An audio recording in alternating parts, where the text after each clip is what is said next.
새롭게 시작하는 12월 한 달도 하나님의 은총과 평강이 늘 함께 하시기를 축원합니다. 삼손은 수수께끼 정답을 누설해서 자신의 아내에게 화를 냈던 것이 마음에 걸려서 다시 아내를 찾아가게 됩니다. 1절 말씀 보시면 화해의 징표로 염소 새끼를 가지고 갔다 이렇게 말씀하죠. 이것은 당시의 유목민들이 화해의 예물이나 선물로 염소를 이용했던 풍습을 엿보게 하고 있습니다.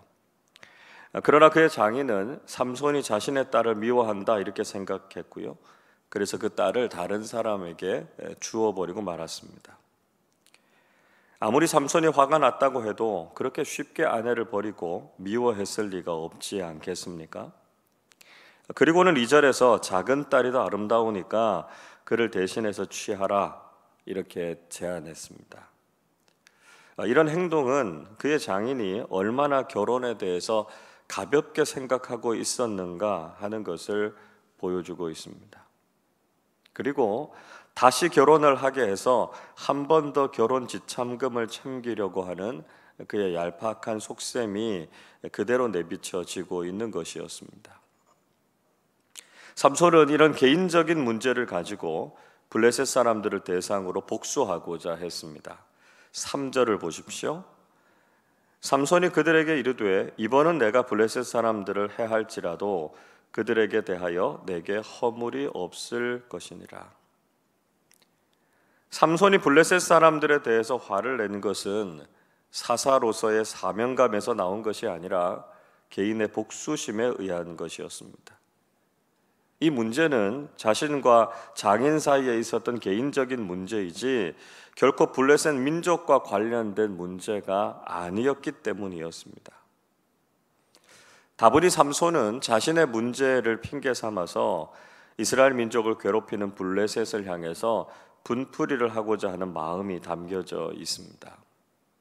물론 블레셋 족속을 상대로 개인적인 복수를 단행하는 이 삼손의 행동의 배후에는 블레셋에게서 이스라엘을 구원하고자 하시는 하나님의 섭리가 내포되어져 있다라고 하는 것을 우리가 깨닫게 되기는 하죠. 삼손은 여우 300마리를 잡아서 서로 꼬리를 묶고 거기에 불을 질러서 블레셋 사람들의 밭에 가게 했고요. 곡식과 포도나무, 감람나무를 모두 다 불태웠습니다. 기드온 때에는 300명의 용사들이 미디안을 상대로 나팔과 항아리, 횃불을 가지고 싸웠다면 삼손 때에는 여우 300마리가 지금 블레셋과 싸우고 있습니다. 하나님의 기묘한 전술은 정말 인간의 모든 생각과 전술을 다 뛰어넘죠. 6절에서 블레셋 사람들은 이런 황당한 일을 경험하고 나서 도대체 누가 이런 일을 꾸몄느냐고 분노하게 됩니다. 이 일은 삼손이 자기 아내와 관련된 일 때문에 화가 나서 한 일이다 라고 하는 말을 듣고 이 블레셋 사람들이 그의 장인과 아내를 불살라 죽였습니다. 블레셋 사람들이 이렇게 잔인하고 악했다라고 하는 것을 보여주고 있죠. 블레셋 사람들의 이런 행동은 그렇지 않아도 화가 나 있는 삼손의 심기를 더욱 거슬렀습니다. 7절을 보십시오. 삼손이 그들에게 이르되 너희가 이같이 행하였은즉 내가 너희에게 원수를 갚고야 말리라. 삼손은 기다렸다는 듯이 다시 블레셋 사람들에게 원수를 갚았습니다. 8절 보시면 정강이와 넓적다리를 크게 쳐서 죽이고 라고 하는 말이 나오는데요, 관용적인 표현입니다. 잔인하게 많이 살육했다 이런 의미를 가지고 있습니다. 이 내용은 삼손이 하고 있는 일이 하나님의 사람답게 바르고 정의로운 일이 아니라는 것이죠. 개인의 원한이나 복수에 물들어서 바르지 못한 일을 하고 있다라고 하는 것을 보여주고 있습니다. 그 일을 마치고 삼손은 에담 바위 틈에 머물렀습니다. 이 에담이라고 하는 말의 뜻은 육식 동물이 거주하는 자리라고 하는 뜻입니다. 이 위치는 대략 남방의 네게브 사막 지역의 경계에 위치하고 있었던 시므온 지파 또 유다 지파 사이의 거주지다 이렇게 말할 수 있습니다. 삼손이 소라를 피해서 에담에 머물렀던 것은 블레셋 사람들의 공격을 피해서 숨기 위한 것이었다 하는 것이죠. 삼손은 대적인 블레셋과 싸우기는 했지만 그의 행동은 영적인 삶이 아니라 철저하게 육신적이고 인간적인 선택이었다는 것을 알 수 있습니다. 때로는 우리도 신앙과 믿음을 핑계로 하나님께서 원하시는 방식이 아니라 우리의 인간적인 생각이나 습성에 따라서 살려고 할 때가 있습니다. 분명히 우리가 악한 세상 속에서 영적 싸움을 하면서 살아야 하지만 그것이 인간적인 방법이나 지혜를 따라서는 안 된다는 것이죠. 하나님께서는 우리가 성령 충만한 사람들이 되어서 우리에게 주신 영적인 능력으로 세상을 새롭게 하기를 원하십니다. 인간적인 분노나 계획이 아니라 하나님의 뜻이 무엇인지, 하나님의 방법이 무엇인지를 구하고 묻는 사람들이 되어야 합니다. 이 시대를 하나님의 방식대로 거슬러 올라가면서 거룩한 영적인 싸움을 감당하는 사람들이 되실 수 있기를 바랍니다.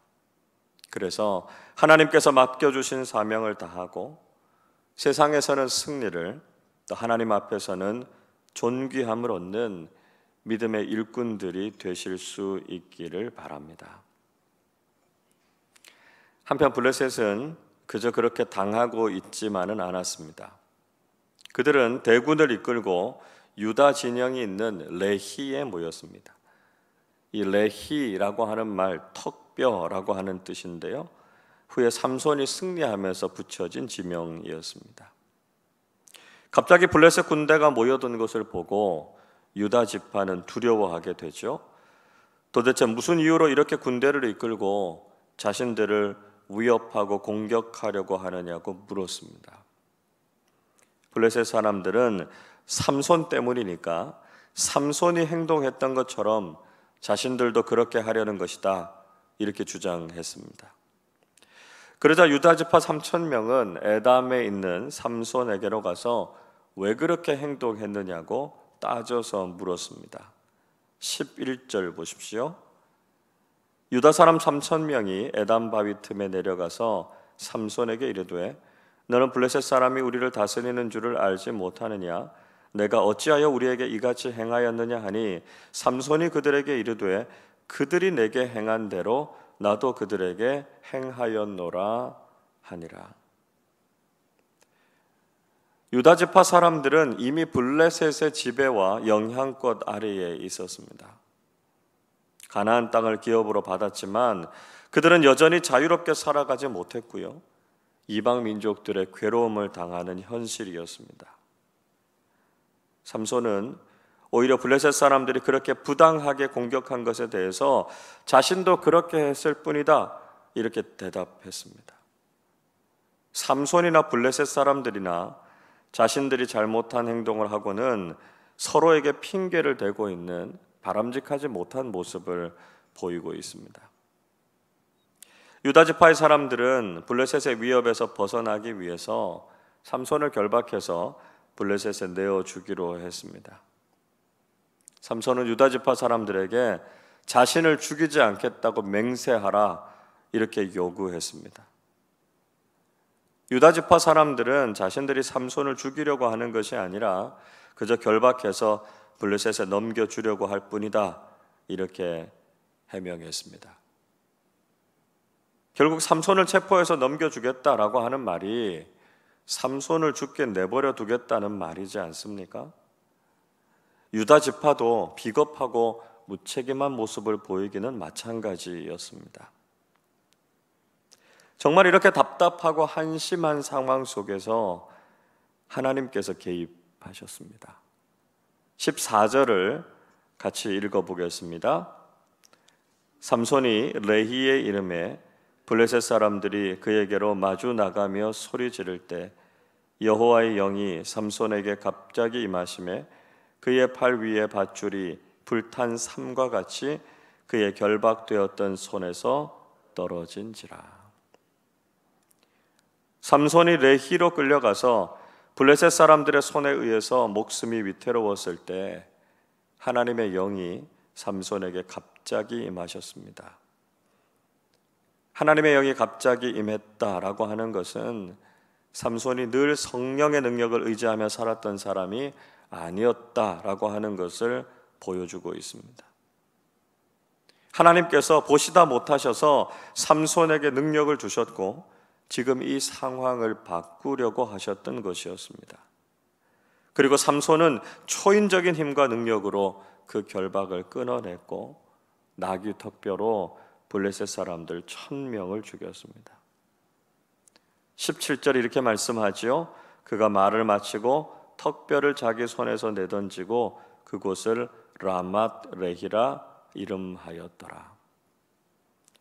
라맛 레히라고 하는 이름, 높다라고 하는 라마트라고 하는 말과 턱뼈라고 하는 레히라는 말이 합쳐진 뜻입니다. 높은 곳의 턱뼈, 턱뼈의 산이라고 하는 말입니다. 삼손이 나귀 턱뼈로 블레셋 사람들을 죽이고 그 시체 무더기 위에서 승리에 겨워서 붙인 이름이 바로 이 라맛 레히였습니다. 그러나 여전히 이 승리의 현장에서도 하나님을 높이는 신앙인의 모습은 보이지 않는다라고 하는 것이 아쉬울 뿐이죠. 싸움에서 승리한 삼손은 정말 열심히 싸운 결과 목이 너무 말랐습니다. 18절 이렇게 말씀하죠. 삼손이 심히 목이 말라 여호와께 부르짖어 이르되 주께서 종의 손을 통하여 이 큰 구원을 베푸셨사오나 내가 이제 목말라 죽어서 할례 받지 못한 자들의 손에 떨어지겠나이다. 심각한 갈증 때문에 힘을 잃고 자칫하면 블레셋 사람들의 손에 죽게 될 위기에 처하자 그는 하나님께 간절히 물을 구했습니다. 19절 말씀도 같이 읽어보겠습니다. 하나님이 레히에서 한 우묵한 곳을 터뜨리시니 거기서 물이 솟아 나오는지라.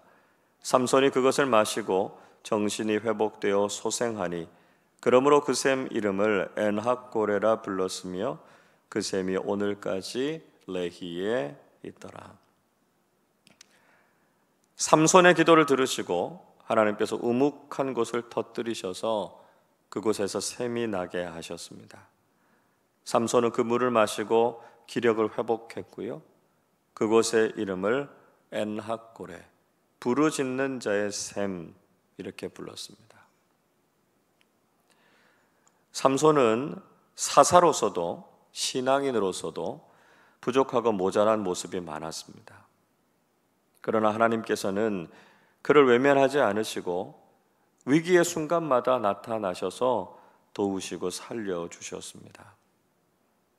우리가 하나님의 사람으로 신앙인으로 이렇게 살아가고 있는 것은 우리 자신이 의롭거나 능력이 많기 때문이 아닙니다.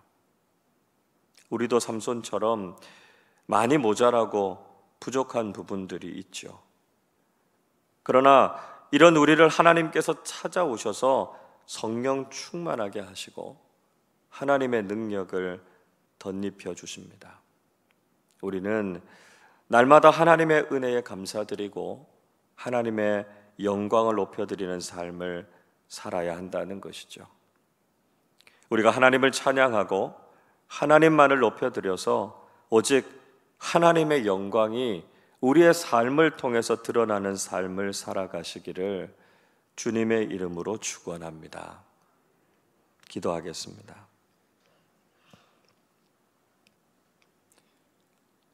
사랑과 긍휼이 풍성하신 하나님 아버지, 하나님께서 보시기에 많이 부족한 저희들이지만 늘 하나님께서 힘주시고 능력을 허락해 주심에 감사를 드립니다. 인간적인 생각과 판단에 따라 행동했던 삼손에게도 하나님의 영이 임하셔서 구원의 도구로 사용하셨던 것처럼 저희들도 늘 하나님의 말씀에 순종하고 성령 충만한 사람들이 되어서 주님의 영광을 위해서 쓰임받는 사람들이 되게 하여 주시옵소서. 인간적인 분노나 세상적인 방식을 따라서 살지 않게 하시고 늘 하나님의 뜻을 묻고 하나님께서 원하시는 일들을 감당할 수 있게 해 주옵소서. 새롭게 시작하는 12월 한 달도 하나님께서 주시는 은총과 평강이 우리의 삶의 자리들마다 늘 가득하게 해 주옵소서. 감사드리며 우리 주님 예수 그리스도의 이름으로 기도하옵나이다. 아멘.